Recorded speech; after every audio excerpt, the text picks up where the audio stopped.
Bismillahirrahmanirrahim. Assalamualaikum warahmatullahi wabarakatuh.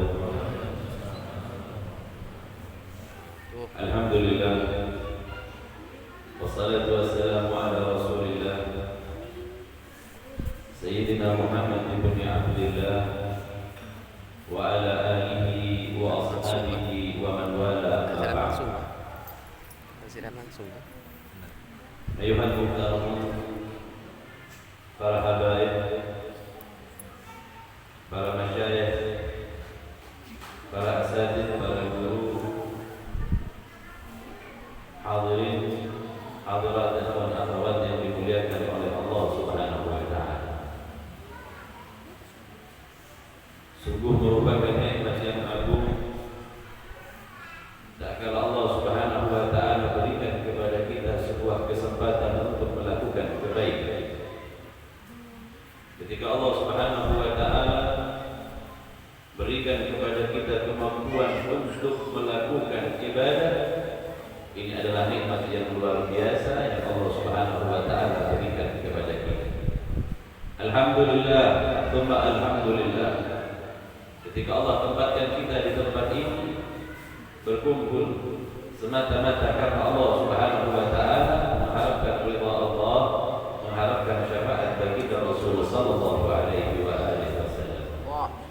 Salawat dan salam atas baginda Rasul sallallahu alaihi wa alihi wasallam, kepada keluarga baginda Rasul dan kepada para sahabatnya hingga akhir hari akhir, di mana kelak kita akan Allah berjumpakan dengan mereka sebagai bukti kecintaan kita kepada mereka. Amin. Allahumma amin. Hadirin hadirat yang dimuliakan oleh Allah Subhanahu wa taala, jika kita berbicara tentang ibadah, maka kita mempelajari ibadah melalui sanad yang bersambung kepada baginda Rasul sallallahu alaihi wa alihi wasallam. Ibadah yang kita lakukan haruslah berdasarkan keilmuan dengan disandarkan kepada mereka para guru kita hingga sampai kepada baginda Rasul sallallahu alaihi wasallam. Ketika baginda Rasul berkata, "Shallu kama ra'aitumuni usalli." Salatlah sebagaimana kalian melihat aku salat. Itu sebab kemudian dari sinilah sampai detik ini hingga sampai di masa kita sekarang ini tak ada perbedaan salat di antara kaum muslimin, kecuali perbedaannya hanya furu'iyah. Furu'iyah itu tentang hal-hal yang bersifat sunnah di dalam salat. Contoh misalnya meletakkan tangan. Ada yang meletakkan tangan di dada. Boleh enggak? Boleh. Sebagian ada yang melihat baginda Rasul meletakkan tangannya di dada.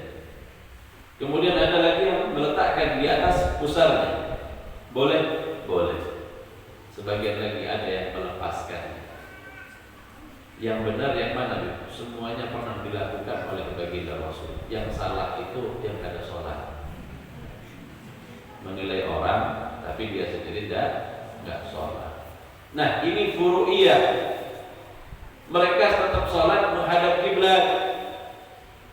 Mereka tetap ibadah sebagaimana diajarkan oleh baginda Rasul. Sampai detik ini belum ada orang yang berpuasa di luar bulan Ramadan. Sudah ada kan? Belum ada. Semuanya disandarkan kepada baginda Rasul dan tidak ada perbedaan kita di dalam ibadah kepada Allah. Semuanya meniru baginda Rasul melalui sanad silsilah yang bersambung kepada baginda Rasul sallallahu alaihi wasallam. Itu dalam ibadah. Yang berikutnya haruslah bersambung silsilah kita, sanad kita kepada baginda Rasul sallallahu alaihi wasallam di dalam keilmuan. Maka harusnya seseorang menimba keilmuan yang berasal dari baginda Rasul sallallahu alaihi wasallam, yang ia ambil dari gurunya kepada gurunya hingga sampai kepada baginda Rasul Itu sebab sanad atau silsilah bersambungnya ilmu dan ibadah kita kepada baginda Rasul itu amat sangat penting. Karena apa? Karena sanad itu adalah keilmuan yang tak bisa dilepas oleh kita. Silsilah untuk belajar di dalam ibadah dan juga di dalam akhlak kita harus bertumpu kepada baginda Rasul sallallahu alaihi wasallam melalui orang-orang sebelum kita. Itu sebab wajib kita mencari jalan untuk sampai kepada Allah melalui baginda Rasul, melalui sanad yang sahih, sanad yang baik, sanad yang betul-betul bersambung kepada baginda Rasul sallallahu alaihi wasallam. Di antara sekian banyak sanad atau silsilah yang bersambung kepada baginda Rasul, tertulislah sebuah nama Sayyidina Ja'far As-Sadiq radhiyallahu anhu. Sayyidina Ja'far As-Sadiq, beliau adalah putra dari Sayyidina Muhammad Al-Baqir. Beliau adalah putra dari Sayyidina Ali Zainal Abidin, dan beliau adalah putra dari Al-Husain, cucu baginda Rasul, putra dari Sayyidina Ali bin Abi Thalib karramallahu wajhah. Silsilah ini bersambung sehingga setiap mereka yang memiliki keilmuan tak bersambung kepada Sayyidina Ja'far As-Sadiq. Mereka yang hendak kembali kepada Allah melalui tariqah atau jalan di dalam penghambaan kepada Allah tidak melalui Sayyidina Ja'far As-Sadiq pun akan tertolak. Sehingga karena semuanya harus melewati Sayyidina Ja'far As-Sadiq, maka beliau mendapatkan julukan Imam Ahli Syariah wa Imam Ahli Hadith. Wajib lewat Sayyidina Ja'far As-Sadiq, wajib. Kalau enggak lewat, maka banyak mereka yang kemudian mengatakan tidak sahihnya jalur periwayatan mereka kepada baginda Rasul jika tidak melewati yang namanya Sayyidina Ja'far As-Sadiq. Berarti harus lewat. Semua tarekat harus melewati Sayyidina Ja'far As-Sadiq. Setiap mereka yang belajar keilmuan, kita mengetahui bahwa kita bermadhabkan Ahlus Sunnah wal Jamaah. Ahlus Sunnah wal Jamaah itu kita mengenal imam-imam kita seperti Imam Abu Hanifah. Kita mengenal sebagaimana Imam Malik, mengenal sebagaimana Imam Syafi'i, mengenal juga kepada Imam Ahmad Ibn Hanbal. Semuanya ini adalah anak murid dari Sayyidina Ja'far As-Sadiq. Sehingga keilmuan bersandar kepada Sayyidina Ja'far As-Sadiq. Mereka ahli tarekat juga bersandar kepada Sayyidina Ja'far As-Sadiq. Tanpa melewati Sayyidina Ja'far As-Sadiq di zamannya, maka kita akan mengatakan bahwa tarekat itu terputus. Keilmuan itu terputus jika tidak melalui yang namanya Sayyidina Ja'far As-Sadiq. Di hari ini marilah kita mengenal tentang siapakah sebenarnya Sayyidina Ja'far As-Sadiq. Seorang pemimpin agung yang memiliki sifat semisal dengan baginda Rasul sallallahu alaihi wasallam di dalam akhlak. Ia keturunan baginda Rasul sallallahu alaihi wasallam, maka mencintai keluarga baginda Rasul adalah merupakan kewajiban bagi kita. Di dalam kitab ini Tazkiratul Awliya disebutkan, ata'ajjabu min qaumin la yuhibbuna ahlal bait. Beliau berkata, aku heran kepada suatu kaum yang tidak mencintai keluarga baginda Rasul sallallahu alaihi wasallam. Kira-kira kalau orang tidak mencintai keluarga Rasul, kelak jika kembali kepada Allah dan mendapatkan syafaat baginda Rasul, sedangkan ia tidak memiliki kecintaan kepada keluarga baginda Rasul, dengan wajah apakah ia akan menghadap baginda Rasul sallallahu alaihi wasallam? Itu sebab beliau berkata, ata'ajjabu min qaumin, aku heran kepada suatu kaum yang tidak mencintai keluarga baginda Rasul sallallahu alaihi wasallam.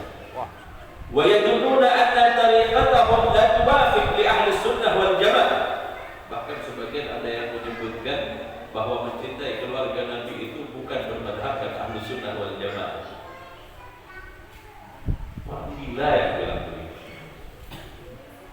Madhab ahlu sunnah itu diasas atas kecintaan kepada keluarga baginda Rasul sallallahu alaihi wasallam, dan juga diasas dengan kecintaan kepada para sahabat baginda Rasul sallallahu alaihi wasallam. Bagaimana tidak kita melihat bagaimana kecintaan dari Sayyidina Abu Bakar kepada keluarga baginda Rasul sallallahu alaihi wasallam. merupakan kebiasaan di zaman baginda Rasul sallallahu alaihi wasallam. Baginda Rasul kalau berdoa meminta kepada Allah, beliau berdoa kepada Allah meminta dengan hak kenabian. Ya Allah, aku adalah nabi, aku adalah pilihan. Maka berdoalah baginda Rasul sehingganya hujan di saat itu turun. Di masa Sayyidina Abu Bakar, Sayyidina Abu Bakar tahu persis dirinya bukan seorang nabi. Itu sebab diambilnya Al-Hasan dan diletakkan di pundak kanan, dan diambillah Al-Husain diletakkan di pundak kiri. Ya Allah, saat kami bersama baginda Rasul, beliau meminta kepadamu karena ia adalah kekasih. Namun di saat ini tak kala kami tak memiliki seorang nabi. Saat kami telah ditinggalkan, maka baginda Rasul meninggalkan bud'ah, bagian dari tubuhnya. Maka aku meminta kepadamu ya Allah, demi hak kedua anak ini, Al-Hasan dan Al-Husain. Maka turunlah hujan tak kala Sayyidina Abu Bakar meminta kepada Allah Subhanahu wa taala untuk hak kedua ini. Kalau begitu, ajaran cinta kepada keluarga baginda Rasul ini adalah ajaran sahabat. Jika ini masih kurang memuaskan kepada kita, berapa banyak ayat di dalam Al-Quran bercerita tentang keluarga baginda Rasul sallallahu alaihi wasallam. Di antaranya, "Qul la as'alukum alaihi ajran illa mawaddatan fil qurba." Kecuali kecintaan kepada keluargaku, kata Allah Subhanahu wa taala di dalam Al-Quran. Maka ingat, kecintaan kita kepada keluarga baginda Rasul adalah ajaran yang harus kita lestarikan. Dan ini adalah ajaran dari Ahlus Sunnah wal Jamaah yang nanti akan dicontohkan oleh para imam kita, yang kemudian ditetapkan sebagai satu keyakinan, walaupun tidak menjadi akidah, akan tetapi menjadi keyakinan penyempurna bagi kecintaan kita, keimanan kita kepada Allah dan Rasul. Kemudian disebutkan lagi bahwa sesungguhnya waruya an Imam Syafi'i Al-Muttalib, Imam Syafi'i ini Bani Muttalib, dia masih keluarga baginda Rasul, tetapi bukan digaris baginda Rasul, akan tetapi digaris keluarga baginda Rasul jika dikembalikan kepada Abdul Muttalib. Kakeknya juga Abdul Muttalib, tetapi dia berada di garis yang berbeda dengan baginda Rasul sallallahu alaihi wasallam. Radallahu anhu annahu ahabba ahlal bait ridwanullah ta'ala alaihim ajma'in. Beliau adalah orang yang mencintai secara keseluruhan keluarga baginda Rasul sallallahu alaihi wasallam.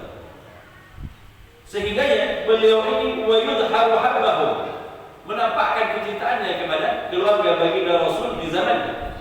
Hatta nasabuhu ila raf.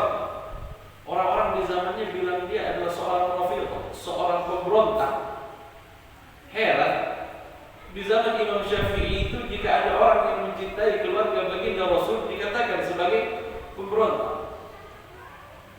Aneh, kecintaan kepada keluarga baginda Rasul kemudian diartikan demikian. Ketahuilah, iblis tidak akan pernah tenang jika seseorang menyimpan kecintaan kepada keluarga baginda Rasul sallallahu alaihi wasallam. Mereka hendak menjauhkan dari kecintaan kepada keluarga baginda Rasul sallallahu alaihi wasallam. Sehingganya wahabasuhu li ajli dzalik. Imam Syafi'i ini dipenjara karena menampakkan kecintaannya kepada keluarga baginda Rasul. Beliau berani dipenjara. Jika muridnya Imam Ahmad dimasukkan ke dalam penjara karena Al-Quran, maka Imam Syafi'i dimasukkan penjara karena kecintaannya kepada keluarga baginda Rasul sallallahu alaihi wasallam. Artinya imam kita ini teruji. Dulu orang kalau mau buat standar ulama, ulama itu bukan cuma karena datang ke satu tempat dihormati, itu bukan ulama. Ulama itu apabila telah teruji. Contoh, kalau kita ambil standarisasi ulama yang berada di Timur Tengah dengan yang di Indonesia berbeda. Ulama di Indonesia ini pindah tempat makan, undangan kesana kemari makan. Apa ini ulama? Ya mungkin itu standarisasi Indonesia ulama. Tapi berbeda dengan ulama-ulama di Timur Tengah yang sering keluar masuk penjara. Itu ulama yang sesungguhnya. Jadi kalau belum masuk penjara, belum ulama kata orang Timur Tengah. Dulu ada seorang ulama yang bernama Syekh Ali Al-Miskin. Beliau ini dimasukkan penjara tanpa ada kesalahan. hanya sebab ia mengajar di masjid saja masuk di penjara. Kita aja kena corona aja sedikit aja ketakutan luar biasa. Belum ditakutin yang enggak. Ini ngajar di masjid, dimasukin penjara Syekh Ali tanpa kesalahan. Dia mengajar sebagaimana banyaknya orang mengajar, sehingga dia dimasukkan ke penjara.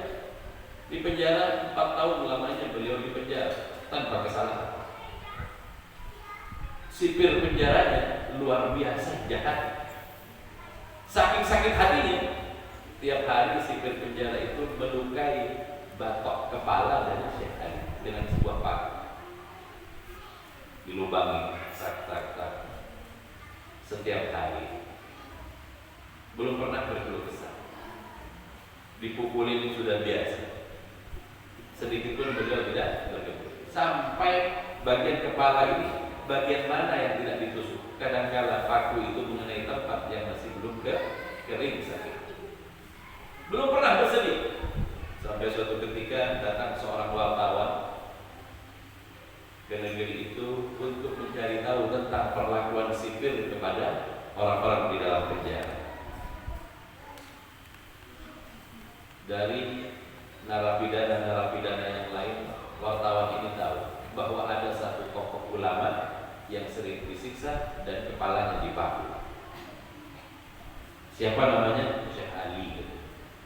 Maka wartawan ini menginginkan untuk berjumpa dengan Syekh Ali tadi.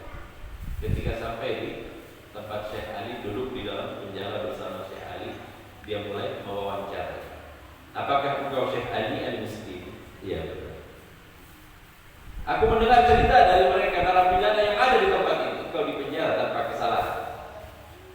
Entahlah, mungkin ada sesuatu yang aku lakukan dan itu merupakan kesalahan, dianggap kesalahan oleh pemerintah dan aku dimasukkan ke dalam. Dia sudah dimasukkan dalam penjara tanpa kesalahan. Dia masih husnudzon kepada pemerintah. Husnudzon. Kata wartawan ini, aku mendengar dari narapidana yang lain bahwa sesungguhnya kepalamu pada setiap hari dilobangi oleh seorang sipil. Gak pernah. Sama sekali gak pernah. Padahal kepala itu kalau dipegang sakitnya luar biasa. Dia gak membuka cerita kepada wartawan. Hingga wartawan ini selesai, pulang. Sipil itu datang. Dia tahu, sipil ini tahu bahwa Syekh Ali tidak bercerita. Dipukulinya Syekh Ali. Kenapa engkau tidak bercerita bahwa kepalamu setiap hari aku lobangi? Diam Syekh Ali. Maka ia kemudian berkata, bagaimana aku akan bercerita tentang keburukan saudaraku kepada orang-orang yang benci kepada Islam?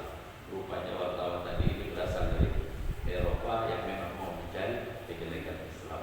Disiksa setiap hari, tapi ia belum pernah membuka keburukan saudaranya sesama Muslim. Kebalikan kita, jangankan Muslim yang lain, saudara kita pun kita ceritakan kejelekannya. Di mana kita dari Syekh Ali? Lihatlah bagaimana figur ulama. Sehingga sipil tadi ini kemudian menangis dan dia bertobat dan meminta kepada Syekh Ali untuk memaafkan. Itu sebab kemudian Syekh Ali berkata, jika engkau memang memberikan kesempatan kepadaku, biarkan aku mengajar di dalam penjara. Syekh Ali mengajar di dalam penjara. 4 tahun lamanya beliau di dalam penjara. Sekeluarnya beliau dari penjara, beliau adalah ulama yang paling banyak pengajiannya, sampai 40.000 orang, dan kebanyakan adalah narapidana yang pernah dipenjara bersama mereka. Ini standarisasi ulama di zaman Syekh Ali al-Miskin. Jadi kalau kita mau lihat ulama yang seperti ini, kayaknya di Indonesia ini mulai berkurang. Ada sih 1-2 yang memang sering masuk keluar penjara. Tetapi jika kita melihat figurnya yang sedemikian rupa ini, rasa-rasanya sulit kita mencari orang yang seperti Syekh Ali al-Miskin. Nah itu sebab Imam Syafi'i yang pernah masuk penjara karena menampakkan kecintaannya kepada keluarga baginda Rasul sallallahu alaihi wasallam, beliau pernah mengungkapkan sebuah syair. Beliau berkata, "In kana rafdan hubbu ali Muhammad." Jika seorang itu mencintai keluarga baginda Rasul kemudian dikatakan sebagai pemberontak oleh pemerintah, fashhadits tsaqalain, saksikanlah wahai manusia dan mereka makhluk-makhluk yang lain dari golongan jin maksudnya, pemberontak yang mencintai keluarga baginda Rasul SAW. Sebab perkataan inilah kemudian Imam Syafi'i masuk penjara karena kecintaannya kepada keluarga baginda Rasul sallallahu alaihi wasallam. Cinta kepada baginda Rasul, cinta kepada keluarga baginda Rasul, dan cinta kepada sahabat baginda Rasul itu satu paket, saling melengkapi satu dengan yang lainnya. Ketika baginda Rasul sallallahu alaihi wasallam pernah menyebutkan, la yuhibbu ahadukum hatta akuna ahabba ilaih. Tidaklah sempurna keimanan kalian sebelum kalian menjadikan aku orang yang paling dicintai oleh kalian. Ulama menyebutkan mencintai baginda Rasul itu satu paket. Mencintai baginda Rasul, mencintai keluarga baginda Rasul, mencintai sahabat baginda Rasul itu satu paket yang merupakan kesempurnaan di dalam keimanan. Itu sebab orang tidak bisa dikatakan sempurna imannya jika tidak mencintai keluarga baginda Rasul. Tidak sempurna keimanan seseorang kecuali ia mencintai sahabat baginda Rasul sallallahu alaihi wasallam. Di atas kedua inilah kemudian kecintaan menjadi sempurna dengan kecintaan kita kepada keluarga baginda Rasul dan juga kepada sahabat baginda Rasul sallallahu alaihi wasallam. Walau lam yakun al-i'tiqad fi ahli Rasul wa ashabi ridwanullahi alaihim min usulil iman. Walaupun kecintaan kepada sahabat, walaupun kecintaan kepada keluarga baginda Rasul itu tidak masuk ke dalam i'tiqad akidah kita. Di akidah kita tidak disebutkan harus mencintai keluarga baginda Rasul. Tetapi ia adalah sebuah hal yang penting di dalam agama. Ia adalah hal yang penting di dalam agama dan ia merupakan usul pokok dari keimanan. Bagaimana mungkin kalian mengatakan cinta kepada baginda Rasul kemudian meninggalkan para sahabat? Bagaimana mungkin kemudian kalian mengatakan cinta kepada baginda Rasul kemudian membuang keluarga baginda Rasul sallallahu alaihi wasallam? Na'udzubillah wal yadzubillah dari apa yang diiktikadkan oleh orang-orang tentang keluarga Rasul dan baginda sahabat baginda Rasul sallallahu alaihi wasallam. Na'udzubillah wal yadzubillah. Walakin al-insaf fi annaka idza takatta anna Muhammadan Rasulullah. Akan tetapi jika engkau menjadikan akidahmu baginda Rasul sebagai Rasul, sultanu ahli dunia wal akhirah, baginda Rasul adalah pemimpin dunia dan akhirat. Jika engkau menjadikannya demikian, wa wasilatun fi wusul rahmatil alam, dan baginda Rasul adalah wasilah kita untuk mendapatkan rahmat Allah. Kama qala Allah Ta'ala, wa ma arsalnaka illa rahmatan lil alamin. Tidaklah engkau aku utus wahai Muhammad kecuali sebagai rahmat. Fala budda an ta'taqida anna lahu sallallahu alaihi wa alihi wasallam wuzara wa julasa wa ashaban kanu yusahibuhu wa yujalisuhu wa yuwafiqunahu min an-nabiy sallallahu alaihi wa itratan wa auladan wa la budda min ta'dhimi kulli hasabin murtada. Akan tetapi jika kalian meyakini bahwa baginda Rasul sallallahu alaihi wasallam adalah sultan dunia wal akhirah, baginda Rasul adalah pemimpin dunia dan akhirat, baginda Rasul adalah madhab rahmatnya Allah, baginda Rasul adalah tempat keridhaan Allah, jika kalian meyakini ini, maka wajiblah bagi kalian bahwa baginda Rasul manusia yang mulia itu memiliki teman duduk bersama, menemani baginda Rasul sallallahu alaihi wasallam, memberikan jiwanya kepada baginda Rasul, meluangkan hartanya, meluangkan segalanya untuk baginda Rasul, bahkan kadang-kadang di antara mereka memberikan segalanya kepada baginda Rasul tak tersisa walaupun keluarga bahkan diri mereka sendiri. Kalau baginda Rasul punya orang yang demikian, itu disebut dengan sebutan sahabat. Dan ingat, baginda Rasul yang demikian itu, baginda Rasul itu juga punya keluarga dan punya anak. Kalau kita letakkan diri kita, tentu ada orang yang kemudian bilang cinta sama kita, tetapi gak cinta sama anak kita, perlu ditanyakan cintanya. Jika ada orang bilang senang sama kita, tetapi gak senang sama keluarga kita, kita perlu pertanyakan rasa senangnya kepada kita. Jangan-jangan ada maksud. Na'udzubillah waliyadzubillah. Tapi untuk keluarga baginda Rasul dan sahabat baginda Rasul, inilah etikat kita, inilah keyakinan kita bahwa sesungguhnya ia penyempurna dari keimanan, meletakkan kecintaan kepada keluarga dan kecintaan kita kepada sahabat baginda Rasul sallallahu alaihi wasallam.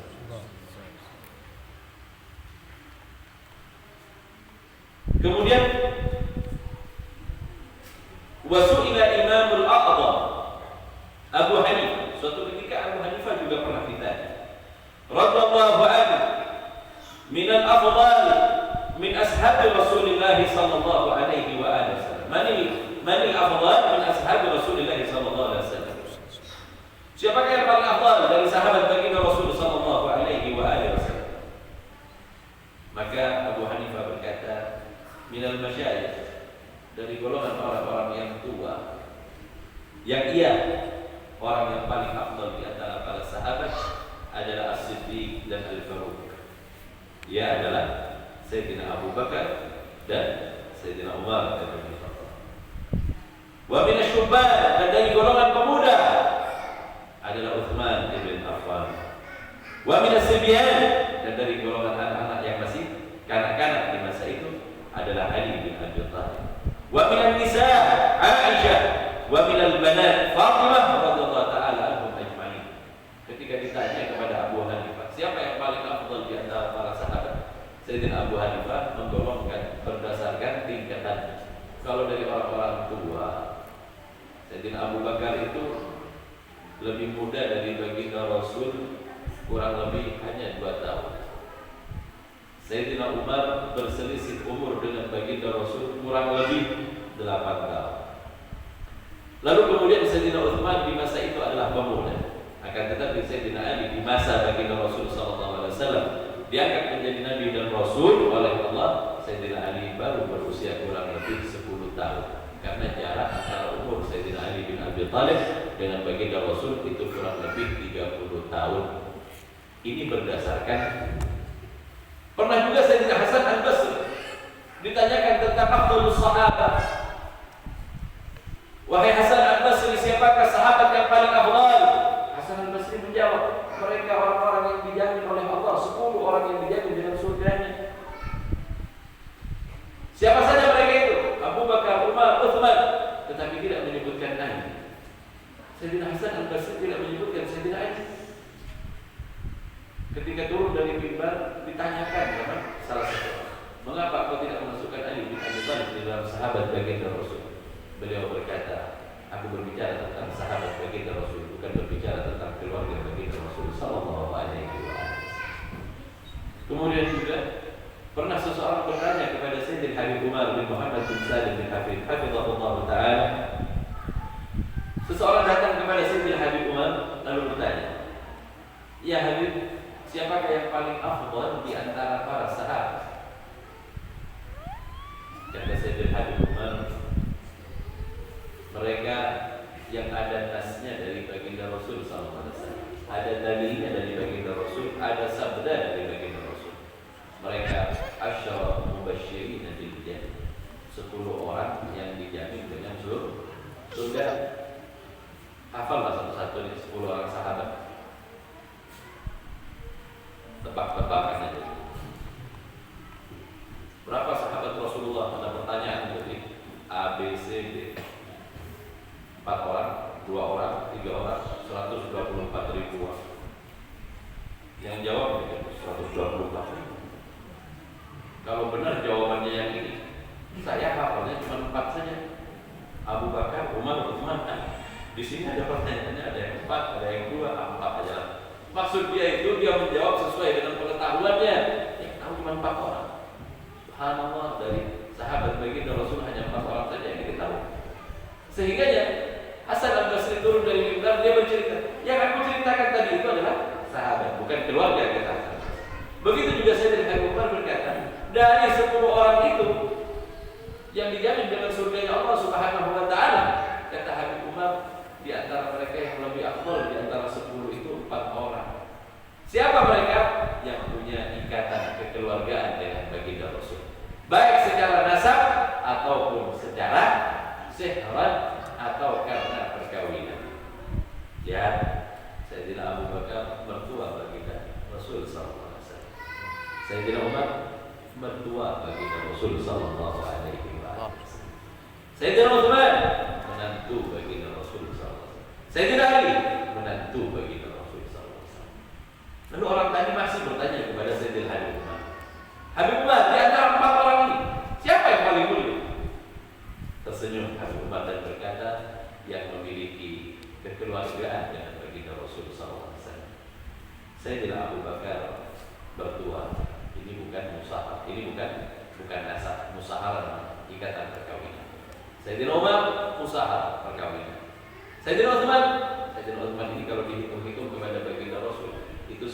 3 kali kalau nggak tidur saya. Tetapi Sayyidina Ali sepupu sekali, amat dekat kepada baginda Rasulullah SAW. Itu sebab dari maksud perkataan Habib Umar, sebenarnya antara keluarga dan sahabat tidaklah dapat dipisahkan begitu saja, dan mereka menjadi sebuah kekuatan bagi Islam selagi kita masih mencintai keduanya, selagi itu juga silsilah nasab kita bersambung kepada baginda Rasulullah SAW di dalam ilmu dan ibadah.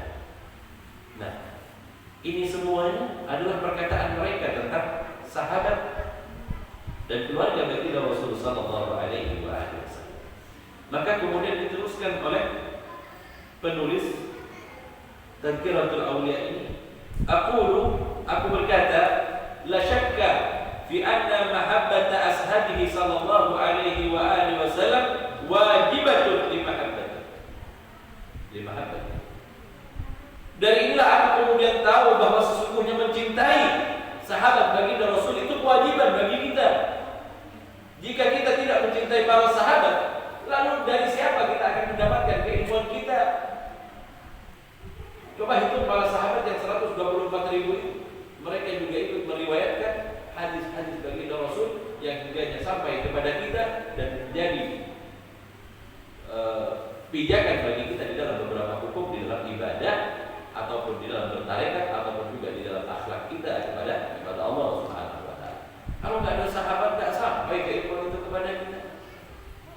Begitu juga sahabat, sebagaimana sahabat, begitu juga keluarga. Mereka pun meriwayatkan dan mereka juga banyak bercerita tentang baginda Rasul dan bagaimana baginda Rasul sallallahu alaihi wasallam.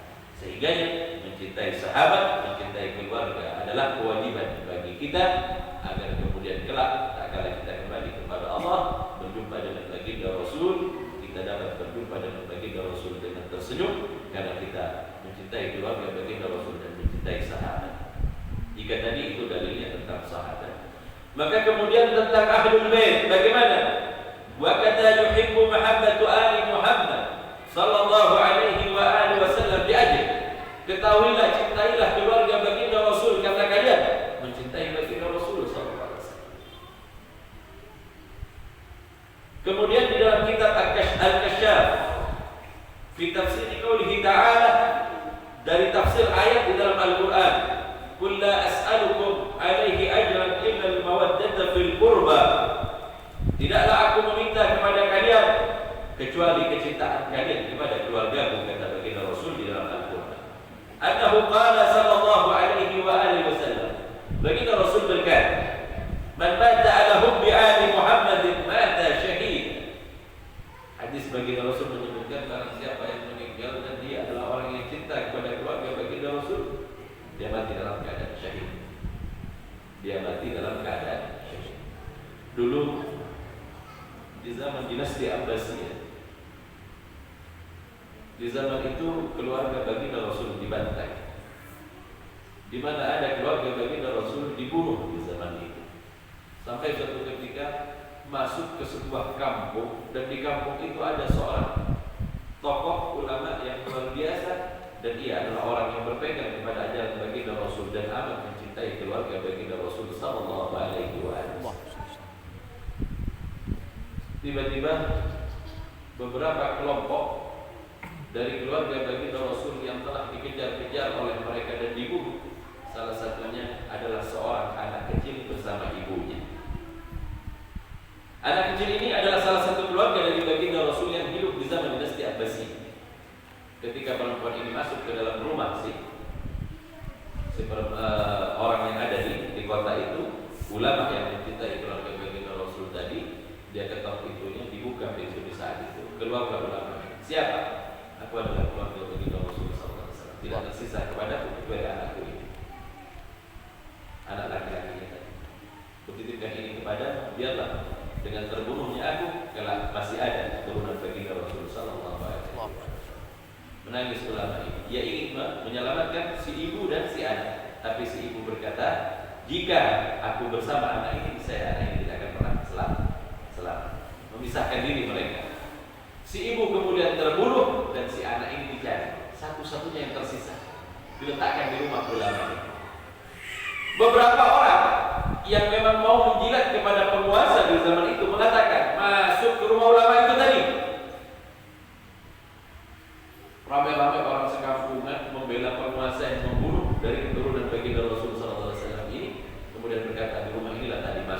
perempuan, ibunya tadi terbunuh dan anaknya dititipkan di tempat itu. Sekampung kan gak ada yang cinta sama baginda Rasul kecuali si ulama ini. Wah. Si ulama ini keluar dan dia bawa anaknya sendiri. Keturunan baginda Rasul dia sembunyikan di dalam rumahnya, dia serahkan anak. Bawalah dan bunuhlah oleh kalian. Kemudian terbunuhlah anak dari si ulama tadi. Menangis si ulama tadi ini, akan tetapi ia bangga, ia dapat menyelamatkan keturunan baginda Rasulullah SAW yang diberikan anaknya. Ini makna dari perkataan baginda Rasul bahwa ia telah membuktikan kecintaannya kepada baginda Rasul. La yu'minu ahadukum hatta akuna ahabba ilaihi min walidihi wa waladihi wa nasi ajma'in. Tidaklah seseorang itu sempurna kecintaannya. Tidaklah sempurna keimanannya kepada Allah kecuali ia menjadikan aku orang yang paling dicintai, lebih dari ayah, dari keluarganya, dari orang tuanya, dan dari anaknya sekalipun. Jika ia telah mencintaiku lebih dari itu semua, maka ia akan menjadi pendampingku kelak di dalam surga Allah Subhanahu wa Ta'ala. Apa yang lebih baik daripada menemani baginda Rasul sallallahu alaihi wasallam di dalam surga Allah Ta'ala? Demi Allah, ajaran kecintaan kepada Allah dan Rasulnya adalah ajaran kepada Allah dan Rasulnya adalah ajaran yang kita dapat dari mereka para sahabat dan keluarga baginda Rasul sallallahu alaihi wasallam. Itu sebab berpegang kepada keluarga baginda Rasul sama halnya kalian memegang ibadah, akhlak dan ilmu yang nantinya kalian akan lihat segala keilmuan akan berporos kepada Sayyidina Ja'far As-Shadiq sebagai keturunan baginda Rasul dan Imam Ahlus Sunnah wal Jamaah, A'immatul Fuqaha, A'immatul Muhaddithin. Mereka imam para ahli fikih, imam di dalam setiap keilmuan, semuanya bermuara kepada Sayyidina Ja'far Shadiq, dan Sayyidina Ja'far Shadiq adalah keturunan baginda Rasulullah sallallahu alaihi wasallam. Jika kalian tidak meletakkan kecintaan kalian kepada keluarga baginda Rasul, maka batallah setiap ibadah, batallah setiap tarekat, karena kalian tidak mencintai keluarga baginda Rasul. Jika kalian tidak mencintai sahabat baginda Rasul, itu pun terputus, karena dengan terputusnya sahabat, kalian akan terputus banyak di dalam keilmuan, karena kalian tidak akan memiliki sanad kepada baginda Rasul jika membuang sahabat dan tidak menjadikan sahabat sebagai kecintaan kalian. Inilah asas Ahlus Sunnah wal Jamaah, mencintai keluarga baginda Rasul dan mencintai para sahabat baginda Rasul sallallahu alaihi wasallam. Ini memang bukan akidah, tetapi ini penyempurna di dalam segalanya, dan kelak kalian akan berjumpa dengan baginda Rasul. Salah satunya kalian akan ditanyakan tentang bagaimana kecintaan kalian kepada keluargaku dan kepada sahabatku. Di dalam sebuah riwayat akan dipertanyakan hal itu oleh baginda Rasul sallallahu alaihi wasallam. Banyak riwayat tidak diceritakan oleh para ulama, tetapi riwayat-riwayat ini juga diyakini banyak oleh ulama-ulama yang lainnya yang memiliki kapasitas keilmuan. Seperti kalau kita lihat, contoh aja contoh. Kalau kita mati biasanya kita ditalqin, marwabuka, man nabiyuka, ma qiblatuka, ma imamuka, ma ikhwanuka. Kan ditanyakan di sini. Lalu apa yang belum ditanyakan di sini? Di sini ulama bercerita ada lagi satu pertanyaan. Apa pertanyaan itu di dalam kubur? Ditanyakan, apa yang kau ketahui tentang seseorang yang bernama Muhammad bin Abdullah yang diutus oleh Allah Subhanahu wa Ta'ala, yang kemudian disebut dengan Nabi yang terakhir? Apa yang kau ketahui tentang? Ini juga pertanyaan di dalam barzakh. Hanya ini tidak diceritakan. Ulama-ulama kita hebat, mengajarkan kita untuk cinta kepada keluarga, untuk cinta kepada para sahabat. Karena kelak kalian akan ditanyakan tentang baginda Rasul, maka kalian harus memiliki pengetahuan tentang baginda Rasul. Setidaknya kalau kita ditanya, apa yang kau ketahui tentang Muhammad bin Abdullah, Nabi utusan Allah yang terakhir? Ia memiliki keluarga dan ia memiliki sahabat. Yang dari mereka berdua lah kami menimba keilmuan yang berasal darimu ya Rasulullah. Kami mendapatkan ilmu dari baginda Rasul karena mereka.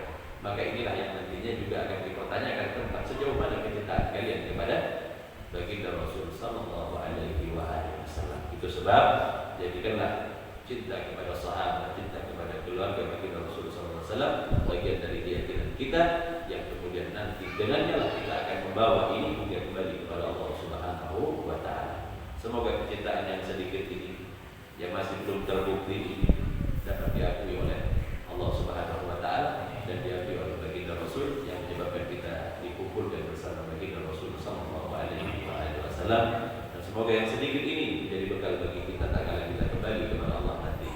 Ini yang bisa saya sampaikan. Kurang lebihnya mohon maaf yang sebesar-besarnya. Wabillahi taufiq wal hidayah wa ridha wal inayah. Wassalamualaikum warahmatullahi wabarakatuh. Waalaikumsalam.